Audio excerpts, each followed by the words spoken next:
Сәлем, сүйікті оқырмандарым, қалдеңіз қалай? YouTube көрермендерім, менің каналыма тіркелмеген болсаңыздар, міндетті түрде тіркеліп қойыңыздар. Сіздерге денсаулықтарыңызға шипасы болар жаңалықтармен бөлісіп тұратын боламын. Бүгінгі менің сіздермен бөлісейін деп тұрғаным, оқырмандар, қазір көбісі, тіпті үлкен кісілер демей-ақ қояйыншы, жастарға дейін сүйектері, буындары ауырау өте көп. Сол себептен көбінің кальций аз болады. Сол себептен мен сіздерге керемет өзім қолданып жүрген, өзім қолданатын бір жаңалықпен бөлісіп кеткім келіп отыр. Өте күшті сіздерге жаңалық болсын. Мен сіздер білсеңіздер, білмейсіздер. Сол себептен мен сіздермен күшті жаңалықпен бөлісетін боламын. Вот қараңыздар, қыздар. Бұл сүйек. Мен ірі қара малдың сүйегі болсын, сиырдың сүйегі болсын, қойдың сүйегі болсын, мен ешқашан лақтырып тастамаймын. Жинап барлығын морозильникке салып отырамын. Содан кейін жиналғаннан кейін сүйекті барлығын бір қосып, осындай сорпаны 3-4 сағаттай қайнатамын. Тіпті одан да ұзақ қайнатсаңыздар, оның ұзақ витаминдері көп, өзінен өзі сүйек бөле бастайды. Қараңыздар, мынаның ішінде жілік барлығы бар.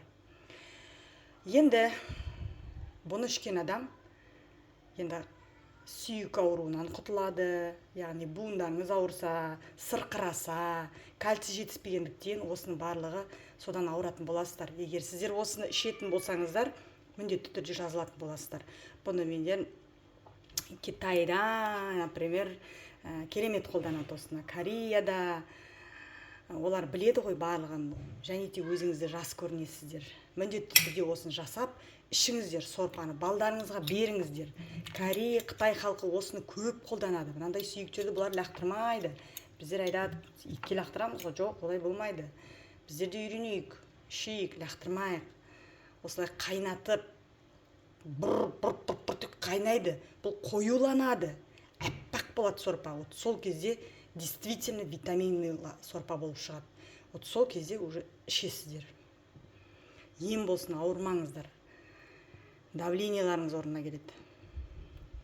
Аяқ сырқауларыңыз қояды, буындарыңыз ауырмайды. Барлығы керемет, жас көрінетін боласыздар. Жасап көріңіздер.